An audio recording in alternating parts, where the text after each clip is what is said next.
आज हम बाबा के 3 मुख्य बातों पे चर्चा करेंगे और बहुत अच्छी प्रैक्टिस करेंगे। आप सबको याद है संडे की मुरली सवेरे की, शाम को तो बाबा आए थे और हम सबको बहुत प्यार दिया। ज्ञान के सागर ने प्यार का सागर बनकर अपना पार्ट बजाया। तो बाबा का ये स्वरूप तो बड़ा आकर्षित करने वाला है। जैसे ब्रह्मा बाबा के तन में बाबा डायरेक्ट आते थे, दादी के तन में भी डायरेक्ट आए, आते ही आशीर्वाद दे दिया और ओम शांति से शुरू की मुरली। तो बाबा बहुत प्यार देते हैं, उनका प्यार ही बहुत अच्छी पालना है। जो बहुत पुराने हो गए हैं उनको शायद लगता होगा कि बाबा का पाठ तो बड़ा हल्का हो गया, पर जो पहली बार आते हैं उन्हें लगता है वाह भगवान को देख लिया। एक माता अपना अनुभव लिख के दे गई, जब बाबा आए और जब तक मुरली चली मुझे स्टेज पे ब्रह्मा बाबा के अलावा कुछ नहीं दिखाई दिया, और जब भोग खिलाना और मुरली पूरी हो गई, दादियाँ गई, तो कहा मुझे श्री कृष्ण के अलावा कुछ नहीं दिखाई दिया वहाँ। तो कहा ये क्या था? अभी उसने पूछा हो तो पत्र लिख के चली गई। तो ये भिन्न भिन्न तरह के सुंदर अनुभव बाबा के द्वारा अब होते हैं। ये तो एक दो ने बताया, लेकिन सभा में जो बहुत भाई बहने बैठे सबको ही ये बहुत सुंदर अनुभव अलग अलग तरह से होते रहे हैं। तो बाबा की ये पालना का एक और सुंदर तरीका, आते ही आशीर्वाद ब्लेसिंग्स और फिर प्यार भरी मुलाकात। हम सब इसमें संतुष्ट रहेंगे अब, क्योंकि ज्ञान के खजाने से तो बाबा ने भरपूर कर दिया और उसके लिए ही कहा तुम रिचेस्ट इन द वर्ल्ड हो। हम सभी बहुत धनवान हैं, पता है अपने खजानों का। शुरू में दादी जान की कहा करती थी, माताओं को आदत होती है ना अलमारियों में कुछ अच्छी चीज रख के रोज खोल के देखना, बड़ा अच्छा माल है, ज्वेलरी है।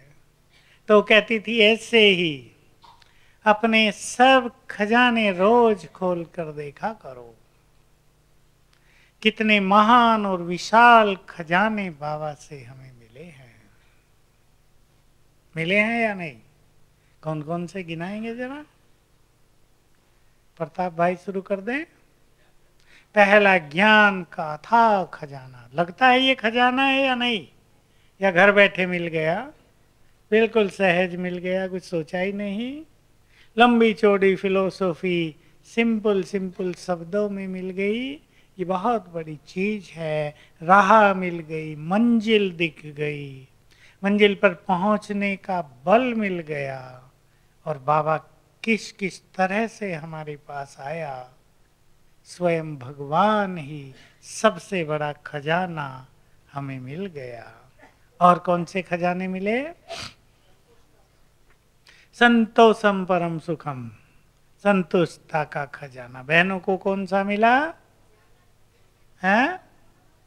गुणों का खजाना मिला और शक्तियों का खजाना मिला। आगे की कन्याओं को क्या मिला? खुशी का खजाना मिला। और भी कुछ मिला, एक और सुना दो। समय भी एक खजाना मिल गया। लोगों को पता नहीं कि समय बहुत बड़ी संपत्ति है। और हमारा समय कैसा? जिसमें कदम कदम पर पद्मों की कमाई होती है। लगता है पद्मों की कमाई है या ऐसे ही बाबा बहलाता है? कदम कदम पर पद्मों की कमाई उनकी होती है जो कदम कदम पर योग युक्त होकर चलते हैं। उनके वाइब्रेशन संसार का बहुत बड़ा कल्याण करते हैं, कमाई होती है। बाबा का एक महावाक्य मैं कई बार सुनाया है यहाँ, मुझे बहुत अट्रैक्ट करता रहा था। तुम्हारे पुण्य कर्मों का बल संसार की सभी धर्मों की आत्माओं को मिलता है। देखो सोच लो, इसलिए उसका फल भी तुम्हें पदम गुना मिल जाता है।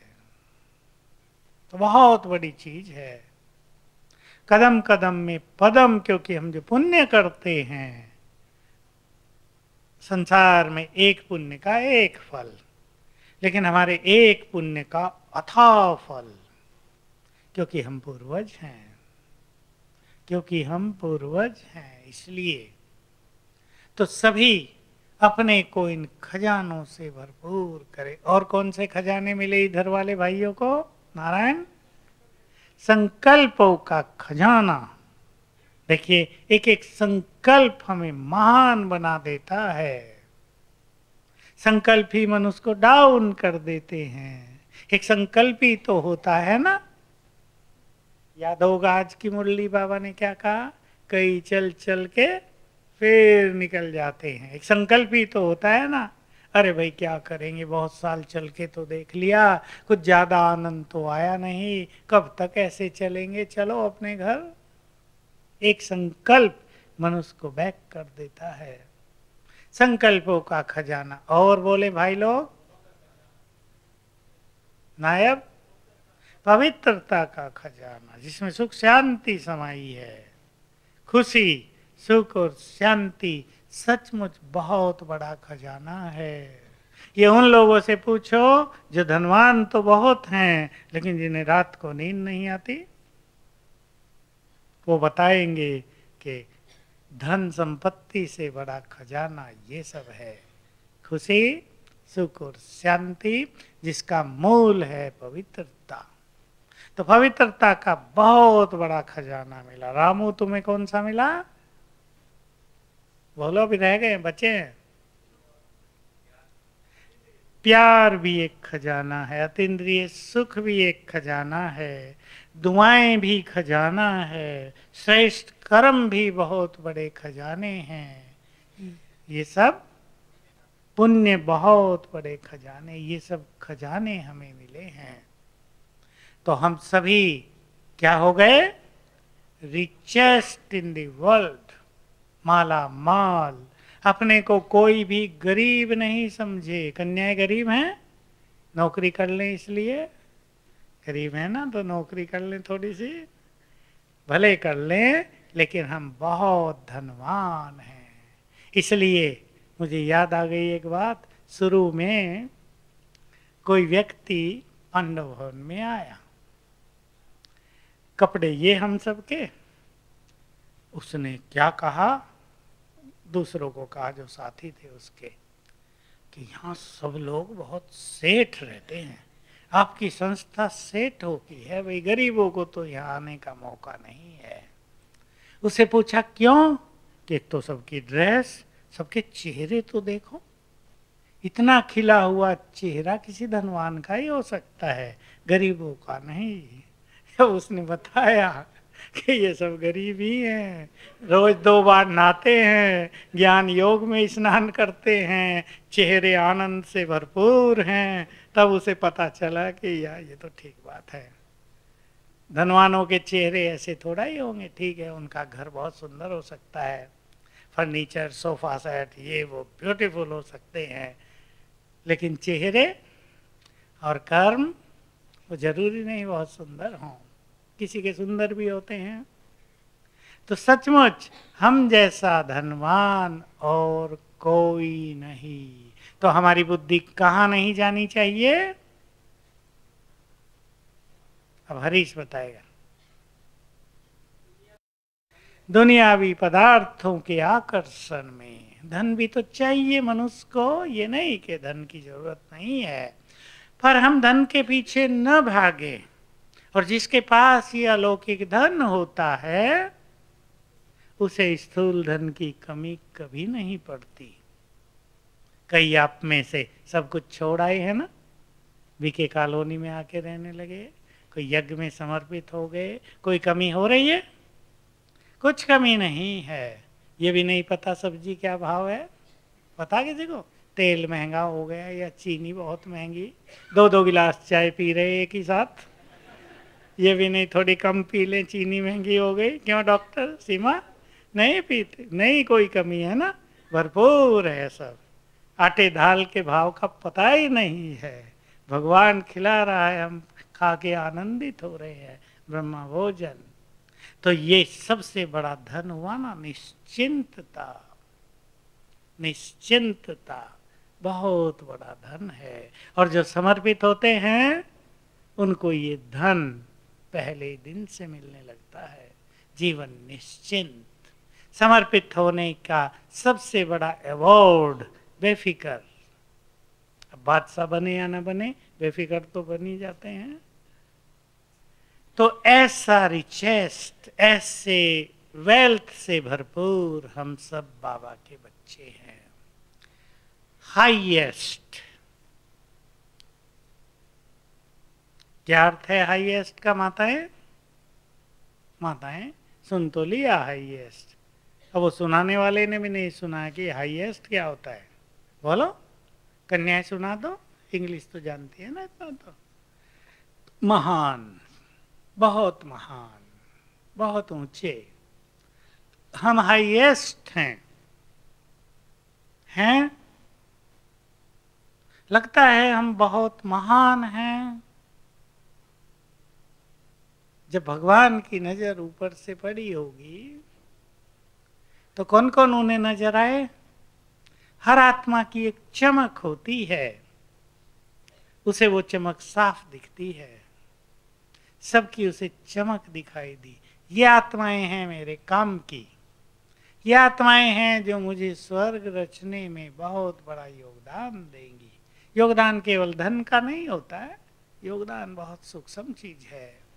उसमें हमारी स्थिति, हमारी प्योरिटी सबसे बड़ा सहयोग है बाबा के इस महान कार्य में।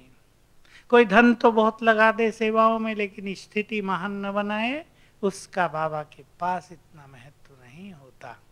जिसकी स्थिति बहुत अच्छी, प्योरिटी बहुत अच्छी, और जो धन से भी बहुत सहयोग करे, उनकी मान्यता बहुत है बाबा के पास। तो हम बहुत महान हैं। अपने को कभी भी साधारण नहीं समझना है। बिल्कुल किसी के मन में ऐसी विचारधारा हो, मैं तो पढ़ी लिखी नहीं, साधारण हूं, मैं तो गरीब हूं, साधारण हूं, मेरा तो यहाँ भी कोई मान शान नहीं, कोई पूछता ही नहीं, हम तो सेवा करके घर आ जाते हैं, खा पी के सो जाते हैं, हम तो साधारण हैं। सभी इस विचार से ऊपर उठ जाएं। विशेष रूप से पहले मैं उनको कहूंगा, दूसरे लोग माइंड न करें, जो समर्पित हो चुके हैं। वो सब बोलो, समर्पित वाले बहुत महान हैं। जिन्होंने संसार की सभी इच्छाएं, तृष्णाओं का त्याग कर दिया, सफेद वस्त्र पहन लिए।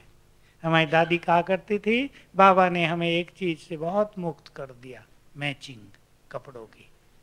कहा उन्हें सफेद कपड़े उठाए और पहने और चल दिए। नहीं तो बहनें मैचिंग में बहुत टाइम लगा देती हैं, देखने में ही टाइम लग जाता है, पहनना तो बाद में। और बाबा ने, भाई भी करते हैं, इस पैंट पे ये शर्ट पहनी जाए, ये पहना जाए, जीन्स पहनी जाए या क्या पहना जाए। बाबा ने हम सबको सफेद बना दिया, तन से भी और मन से भी। तो महान है या नहीं? इसलिए समर्पित आत्माएं पहले अपनी इस महानता को रियलाइज करें। जिन्होंने पवित्र जीवन बनाया वो बहुत महान हैं। जो समर्पित हुए, उन्होंने जन्म जन्म भगवान को वायदे किए होंगे ना, जब तुम आओगे बलिहार हो जाएंगे। उनको आकर्षण होने लगा। आप में से भी बहुतों का अनुभव है, और भी सुनाते हैं कि हमें तो ज्ञान मिला, अब दुनिया अच्छी नहीं लगती, पढ़ाई हो, अभी तो चले बाबा के पास, उसकी सेवा में लग जाएं। खिंचाव होने लगा, लोग रोकते रहे, हम खींचते रहे, और खींच खींच के आ गए सेवाओं में। ये क्यों होता है? जन्म जन्म भगवान को वचन दिया था, उसका इफेक्ट है ये। बाकी सभी आप सब जो घर गृहस्थ में रहते हैं, सभी महान हैं। उसमें भी जिन्होंने घर गृहस्थ में रहते हुए पवित्रता को अपना लिया, उन जैसा महान कोई नहीं। सवेरे आंख खुलते ही क्या मिलता है? बोल नहीं रहे माताएं? क्या मिलता है? पता नहीं। पता नहीं क्या मिलता है आंख खुलते ही? आपको बोलना है, आगे वाली कन्याएं, क्या मिलता है आंख खुलते ही? तुम बोलो ना, पीछे वाली जोर से बोलो, क्या मिलता है? बाबा, वरदान से पहले आंख खुली, इसको अनुभव में भी लाना है। आंख खुली और भगवान से मिलन है या नहीं? किस किस को होता है? अच्छा, 80%। बाकी जिनको नहीं होता जरा वो हाथ उठा दो। नहीं उठाएंगे कोई भी। आंख खुलते ही भगवान से मिलन होता है, वही तो उठाता है और फिर बुलाता है, आ जाओ मेरे पास, लो देखो कितने माल खजाने तुम्हारे लिए रखे हैं, वरदान रखे हैं, शक्तियां हैं, ले लो जो चाहिए। परमात्मा प्यार की अनुभूति देते हैं बाबा सवेरे। तो महान नहीं हुए? संसार में कोई ऐसा होगा कि आंख खुले और भगवान मिले? युग बीत गए लोगों को। और तीसरी अगली महानता, पढ़ाने कौन आता है? आज की मुरली में बहुत था, कई बच्चों को नशा ही नहीं रहता, कौन पढ़ा रहा है? पढ़ाई की वैल्यू, पढ़ाने वाले की वैल्यू, नशा ये बहुत बड़ी चीज है। इससे वो पढ़ाई हमारे जीवन में धारण होने लगती है। ये नहीं कभी गए कभी नहीं गए, आज तो बरसात हो गई छोड़ो, क्लास में जाने वाले तो बहुत हैं, मैं न गई तो क्या होगा, कोई फर्क नहीं पड़ता। ढीले, आज तो बरसात हो गई, आज ठंडी पड़ गई, आज तो आंधी चल गई है, सारे रास्ते बंद हो गए। बहनों को भी तो पता है ना, इसलिए न जाएंगे तो चलेगा। पता तो है, परंतु लॉस किसे होगा? बोलो। घर में मुरली पढ़ लेना और क्लास में जाके पढ़ना, अंतर है या नहीं? क्लास में जाके सुनना, उस फीलिंग में, उस वाइब्रेशंस में, बहुत अच्छी स्थिति में स्थित होकर मुरली सुनना और 1 घंटा आत्मा को भरपूर करके घर आना, ये बहुत बड़ी प्राप्ति है। इसको सभी रियलाइज करें। इसलिए जो पढ़ाई में ढीले हैं वो जरा चुस्त हों। हम सभी महान हैं, स्वीकार करें सभी। किसने कहा तुम महान हो? किसी मनुष्य ने नहीं। कोई मनुष्य कहे या हम खुद कहें, लोग कहेंगे बड़े अहंकारी हैं, अपने को महान बता रहे हैं। लेकिन हमें महान कहा भगवान ने, जो हमें जानता है, जो हमें देखता है, जिसे पता है ये देव कुल की महान आत्माएं हैं। कितने जन्म देव कुल में हम सब ने लिए हैं, वो देवत्व हमारे अंदर समाया हुआ है। हम महान हैं। कुमार ध्यान दें, सभी बहुत बैठे हैं, कई भोले लग रहे हैं, साधारण नहीं। नशा ले लें, मैं साधारण नहीं, भगवान के द्वारा चुनी हुई महान आत्मा हूं। इससे जीवन बदलेगा। मैं रिचेस्ट हूं, इससे जीवन खुशियों से भरपूर हो जाएगा। बहुत सारी उधेड़ बुन जीवन की समाप्त हो जाएंगी और मैं महान हूं, इस स्मृति से जीवन में महानताएं आ जाएंगी, साधारणता समाप्त हो जाएगी। और वो दिन अब जल्दी समीप आ रहे हैं जब संसार के लोग हमें महान देखेंगे। जय जयकार होगा ना, सारे हीरो एक्टर्स स्टेज पर आ जाएंगे, सारे हीरो एक्टर, सारा संसार जान लेगा हु इज हु। सुनी है बात? भारत में भी एक किताब छपती अच्छी मोटी, हु इज हु, कौन क्या है, उसकी सारी जानकारी दी जाती है। वे डॉक्टर अब्दुल कलाम क्या हैं, फलाना साइंटिस्ट क्या है, और भी जितने भी बड़े बड़े लोग हैं उनका परिचय रहता है थोड़ा थोड़ा। तो यहाँ भी अंत में पता लग जाएगा पूरे सृष्टि चक्र में who is who was who, दोनों चीजों का पता लग जाएगा। तो हम सभी महान हैं। जो अपने को महान समझेंगे वे, बोलो, महान बन जाएंगे। और जो अपने को साधारण समझेंगे वे साधारण रह जाएंगे। क्या विचार है भाइयों का? गृहस्थ में रहने वाले कुछ भाइयों को मैं देख रहा हूं, सोच रहे हैं हो सकता है क्या ये? हो सकता है? बोलो। अधर कुमार भाई सब बैठे हैं, प्रताप भाई का तो हो गया, डॉक्टर का भी हो गया, सब महान हैं। इस गुड फीलिंग में रहना। होता क्या है, घरों के छोटे मोटे संघर्ष में मनुष्य को ये नशा नहीं रहता, मैं महान हूं। बहुत सुंदर स्मृति है। मैं तो देखा आज तक डिप्रेशन के रोग और रात को नींद ना आना दोनों ठीक हो गए मान आत्मा लिखने से। 108 बार लिखा। एक तो मेरे पास अभी अभी आया इसी ग्रुप में, कहा भाई जी मैं तो 10 बार से ज्यादा लिख ही नहीं पाता, कैसे करूं? मैंने कहा क्यों, क्या दिक्कत है तुम्हें? कहा मुझे तो लिखते ही नींद आ जाती है।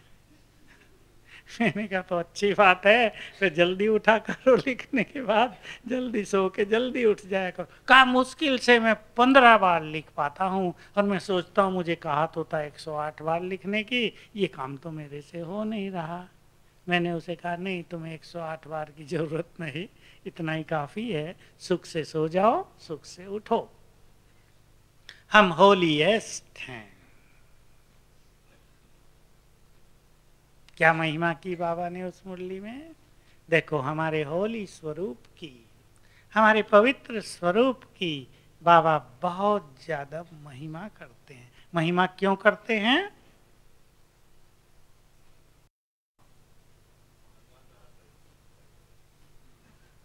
नहीं, महिमा क्यों करते हैं? बोलो दोनों। हमें जगाते हैं, तुम ऐसे महान हो। पहली पवित्रता की महानता बताई, जब तुम परम धाम में हो तो तुम्हारी चमक अन्य आत्माओं की चमक से ज्यादा है। सभी आत्माएं समान नहीं है कि बिंदु में बस बिंदी बैठी होंगी, वहां हर एक की किरणें फैलती हैं, हर एक के चारों ओर प्रभा मंडल होता है। शास्त्रों में इसको कारण शरीर कह दिया गया है, सूक्ष्म शरीर और कारण शरीर। ये आत्मा के चारों ओर जो किरणें फैलती हैं, एक घेरा बन जाता है, सुंदर प्रभा मंडल बन जाता है। तो हम सब आत्माओं की चमक बहुत ज्यादा है। जो जितने होली उसकी चमक उतनी ही ज्यादा ऊपर, उतने ही वो, दूसरी बात बोलो कुमार, उतने ही वो बाबा के समीप। अब कोई सोच सकता है कि परम धाम में हम समीप हो या दूर हो, इससे क्या फर्क पड़ता है? इसका उत्तर देना है।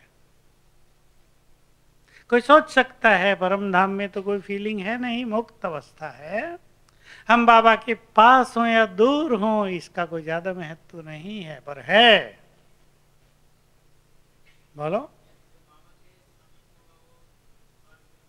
स्वर्ग में जल्दी नहीं आएगा, उच्च पद पर आसीन होगा।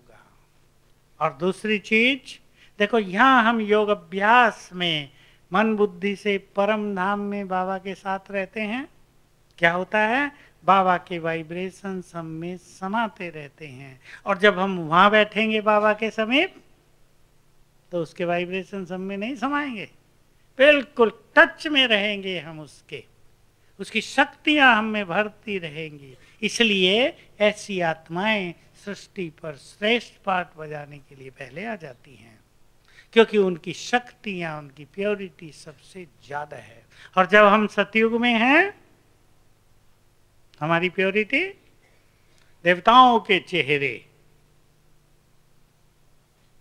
कांति से भरपूर, कंचन काया, चमकते हुए चेहरे, अति सुंदर, लेकिन इस सुंदरता में कोई वासना नहीं, कोई इम्प्योरिटी नहीं। ऐसे चेहरे कि जिनके दर्शन करके दर्शन करने वाले भी पवित्र हो जाएं, ऐसी हमारी प्योरिटी गोल्डन एज की। तो बाबा ने बहुत अच्छा कहा उस दिन, स्वप्नों तक भी संपूर्ण पवित्रता हो जाए, सबकॉन्शियस माइंड भी पवित्र हो जाए, जरा भी इम्प्योरिटी न रहे, तो तुम्हारे प्योर वाइब्रेशंस प्रकृति को भी पावन करेंगे। देह भी पवित्र, आत्मा भी पवित्र। बाबा ने कितनी अच्छी बात कही। ऐसी पवित्रता किसी महान आत्मा धर्मात्मा की नहीं रही, जिनका देह भी पावन हो, आत्मा भी पावन हो, और जिनकी प्योरिटी स्वयं पवित्रता के सागर से आई हो। देखो धर्म पिताओं की बात देखो आप, वो भी पवित्र थे और उनकी प्योरिटी बहुत टॉप क्लास थी, लेकिन उनकी पवित्रता से प्रकृति पावन नहीं हो रही थी। उनकी पवित्रता दूसरों को पवित्र नहीं बना रही थी। और बाबा की महान आत्माओं की प्योरिटी दूसरों को भी पवित्र बना रही है, संसार के परिवर्तन में मुख्य भूमिका निभा रही है। तो अपनी प्योरिटी को खुद महत्व देंगे। बहुत इंपॉर्टेंट चीज है, हमारी प्योरिटी बहुत बड़ी चीज है।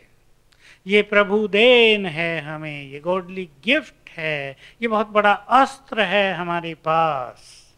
अपनी प्योरिटी को महत्व देंगे तो हम इसको बढ़ाते भी चलेंगे। और ये ध्यान रखना है कि जिसके पास संपूर्ण प्योरिटी होती है उसका जीवन निर्विघ्न रहता है। इम्प्योरिटी विघ्नों का आह्वान करती है। अब इस प्योरिटी को परफेक्ट करने के लिए अपनी भावनाओं को, अपनी दृष्टि को, अपने संकल्पों को, संबंधों को पवित्र बनाना है। एक बूढ़ी माँ है जिसके पास इम्प्योरिटी अब नहीं है, लेकिन मोह बहुत ज्यादा है। पोतरे, उनके भी बच्चे हो गए हैं, उनमें मोह, उनकी चिंता। तो इसको प्योरिटी नहीं कहते। इसमें प्योरिटी का बल उस आत्मा को नहीं मिलता है, क्योंकि जहां प्योरिटी है वहां सुख शांति है। कभी इस पे मुरली चली बाबा की। अगर तुम्हारे जीवन में अशांति आती है, अगर तुम्हारे मन में दुख होता है, तो समझ लो इम्प्योरिटी है। इस सूक्ष्मता से हमें इस धारणा को देखना है। तो बहुत अच्छी पवित्र आत्माएं बाबा ने तैयार कर दी हैं, और इस प्योरिटी को बढ़ाते चलें ताकि हमारी प्योरिटी का प्रकाश संसार के अंधकार को दूर करता चले। अब एक 5 पॉइंट प्लान बना लें। अपनी प्योरिटी को बढ़ाने के लिए हम क्या करेंगे?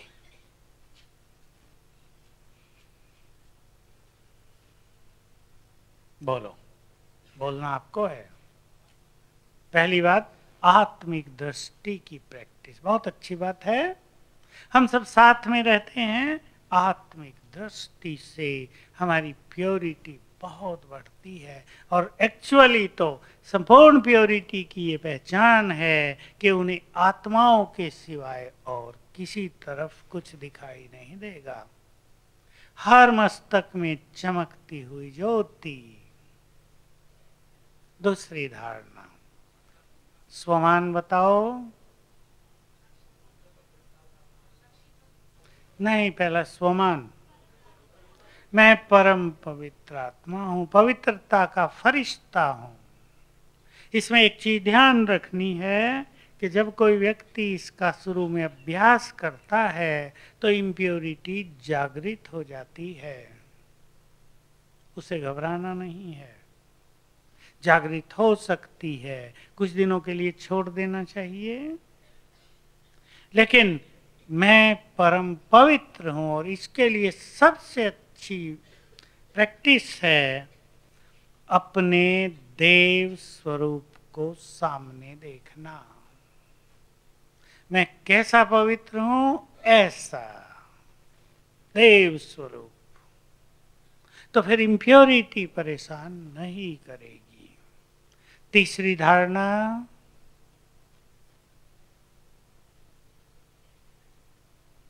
पांच स्वरूपों का अभ्यास, स्वदर्शन चक्र। पांचों स्वरूप का अभ्यास करते करते, क्योंकि हमारे पांचों स्वरूप संपूर्ण पवित्र हैं, उनका अभ्यास करते करते हमारी प्योरिटी बहुत बढ़ती जाएगी। एक ऐसी धारणा बताएं जिसका हमें परहेज करना है। ये कुमारों को बतानी, इंटरनेट का परहेज। बहुत अच्छा बोला, क्योंकि बहुत कुमार कुमारियां अच्छे काम करते हुए इंटरनेट पर फिर बुरी फिल्में देखने लगते हैं। बिल्कुल सबको जानना चाहिए, ये गंदगी का डब्बा है जो सबके पास आ गया है। मच्छर घर में पैदा कर लिए हों बहुत सारे, रात को सुख से सोना चाहते हों, वो ऑल आउट भी काम नहीं करेगी, मच्छरदानी भी काम नहीं करेगी, वो तो घुस के खाएंगे, शायद रात सोने नहीं देंगे। ये गंदगी का डब्बा सभी ने रख लिया है। नो डाउट ये विज्ञान का बहुत अच्छा वरदान है, इसका सदुपयोग हमें और दूसरों को सुख दे सकता है। इंटरनेट की खोज खराब नहीं है, लैपटॉप खराब नहीं है, लेकिन हम उस चीज का यूज कैसे करते हैं। जैसे हमारा चाकू अच्छी चीज है ना, कितने काम चाकू से होते हैं, लेकिन कोई गुस्से में दूसरे कोई मार डाले तो वो चाकू की गलती नहीं है। तो हम सभी इस एक परहेज पर बहुत ध्यान दें। कैसे करेंगे कि जिस मार्ग से हमने मुख मोड़ लिया है, अब उस तरफ हम देखें क्यों? क्या उसको देखकर हम अपनी मंजिल पर पहुंचेंगे? हमें फिर वापस वहीं आना पड़ेगा।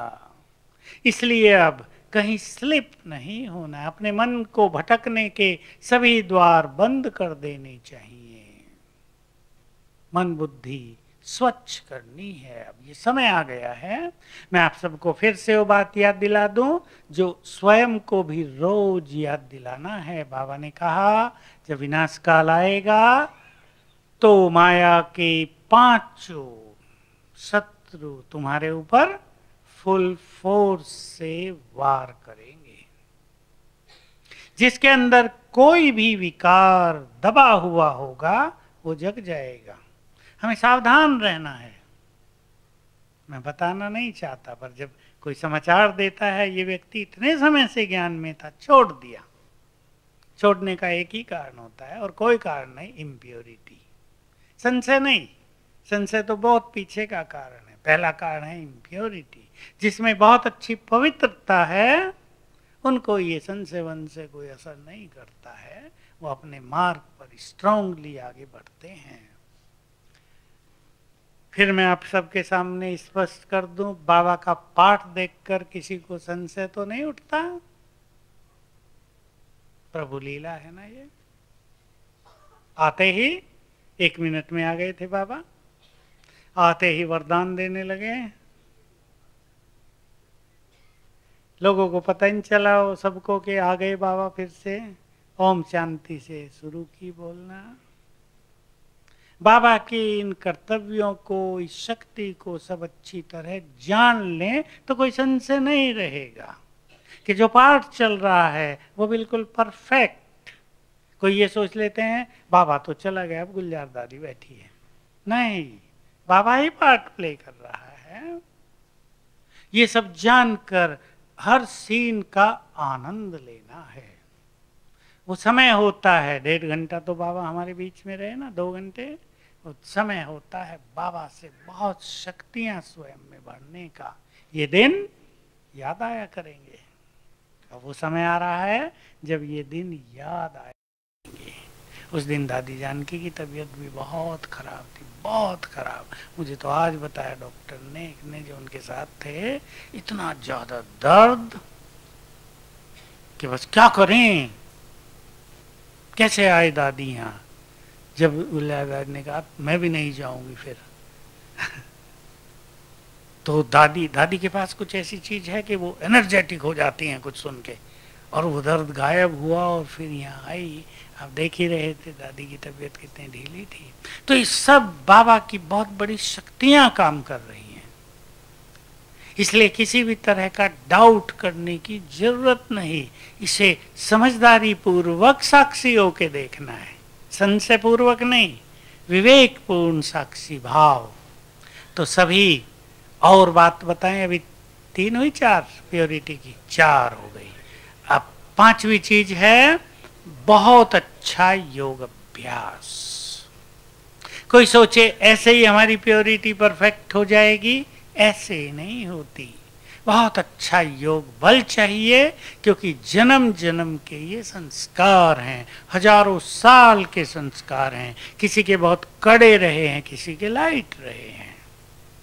किसी ने हजारों साल से अपना गृहस्थ जीवन सहज और नॉर्मल बिताया है, तो किसी में ये वासनाओं की गंदगी बहुत रही है हजारों साल से, उनको यहाँ कठिनाइयां होती हैं। इसलिए योग बल से अपनी पवित्रता को परफेक्ट करना है। योग बल के बिना काम नहीं चलेगा। मैं देखो एक बात बहुत खोल के पहले से ही कहता था, हमारे पास कुमार आते हैं बहुत सारे, ज्ञान लेने वाले भी कुमार बहुत होते हैं, और 5 साल में उनकी जनसंख्या आधी रह जाती है। फिर अगले 5 साल में बहुत बढ़ जाते हैं, फिर अगले 5 साल में आधी हो जाती है। ये क्यों चलता है खेल?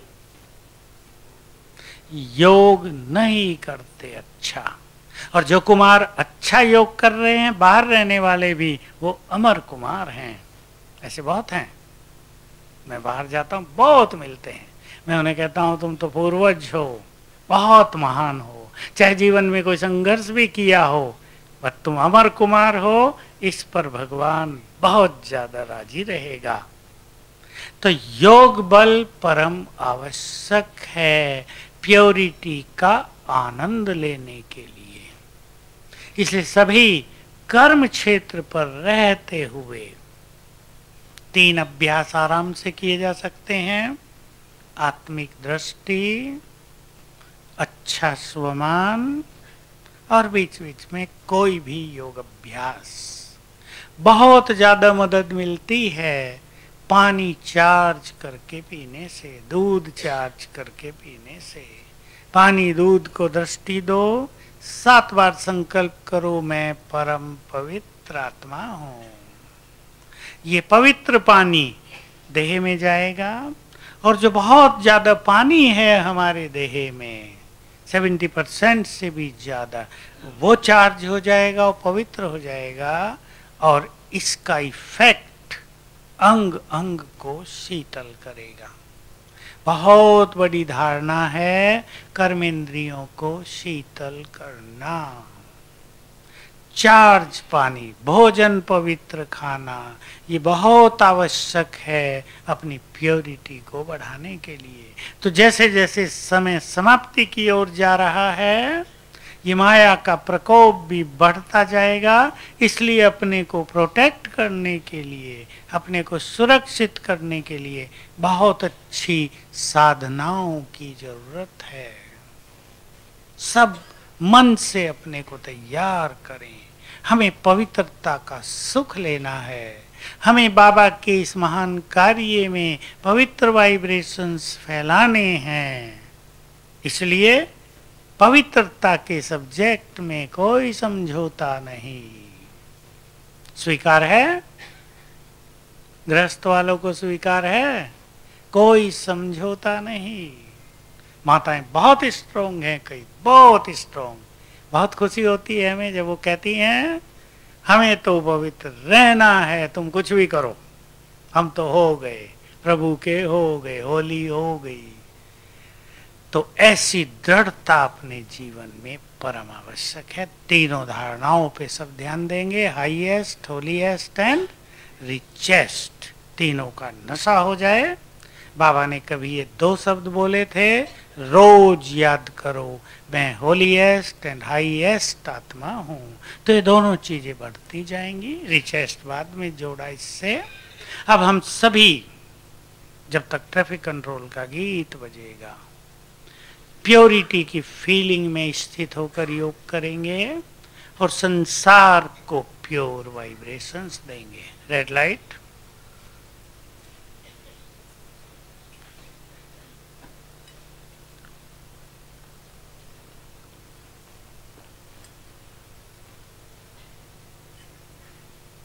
सभी इस फीलिंग में स्थित हो जाएं, मैं पवित्रता का फरिश्ता हूं।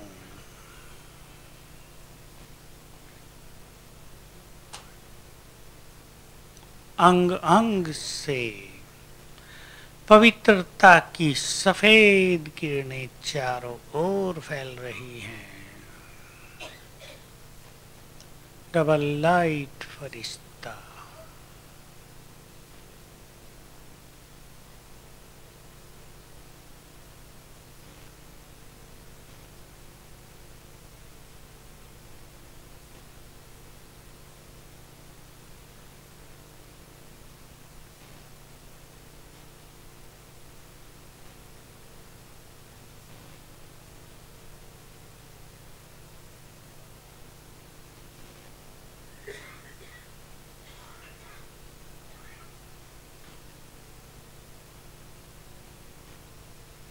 परमधाम में पवित्रता के सागर से बाबा देखें उन्हें, उनकी पवित्र किरणें चारों ओर फैल रही हैं।